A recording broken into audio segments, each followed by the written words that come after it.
Depuis quelques mois sur ma chaîne, je parle de tech et surtout d'Apple. Et quand on parle de tech grand public, on associe souvent Steve Jobs, le fondateur d'Apple.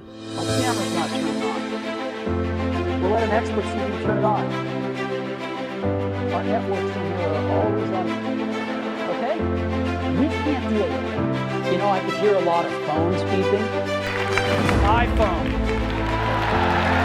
Today, I want to tell you 3 stories from my life. That's it. No big deal. Just 3 stories. Steve est né le 24 février 1955 à San Francisco. Âgé de 13 ans, il n'hésite pas à téléphoner de lui-même à William Hewlett, le CEO de Hewlett-Packard, qui est aujourd'hui une entreprise d'électronique plus connue sous le nom de HP. Plus tard, il obtient un job d'été chez HP. Au même moment, au lycée, il rencontre son acolyte Steve Wozniak, lui aussi passionné par l'électronique. Par la suite, il réussit à avoir son poste chez Atari et travaille avec Steve Wozniak à la conception du circuit électronique du jeu vidéo Breakout. L'année suivante, en 1976, les deux Steve développent un prototype d'ordinateur et le 1er avril est créé Apple Computer Company.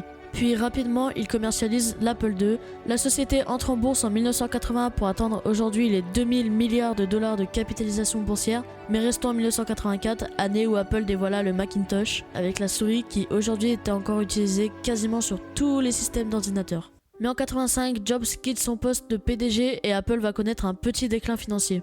Mais de son côté, Steve fonde Next Computer qui ne sera pas non plus un grand succès, mais en 1986, il rachète Pixar, studio d'animation à l'origine de Toy Story, Cars, etc.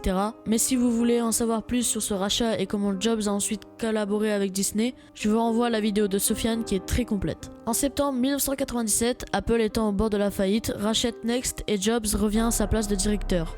Et l'année suivante, l'iMac est lancé, puis en 2001, c'est au tour de l'iPod. Ces deux produits vont relancer la marque et engager les meilleures années de la marque. En 2007, lors d'une conférence à San Francisco devenue mythique, l'iPhone est présenté sous les applaudissements des journalistes présents à l'époque. 3 separate devices. This is one device. And we are calling it iPhone. Et c'est à ce moment-là que Apple a changé de cap et que la stratégie de Jobs était lancée, faire des produits innovants dont le grand public sait se servir. En 2003, Jobs apprend qu'il est atteint par le cancer du pancréas et alors en 2005, il réalisa un discours historique à Stanford. Today, I want to tell you 3 stories from my life. That's it. No big deal. Just 3 stories. Malheureusement, Steve décéda le 5 octobre 2011 à l'âge de 56 ans.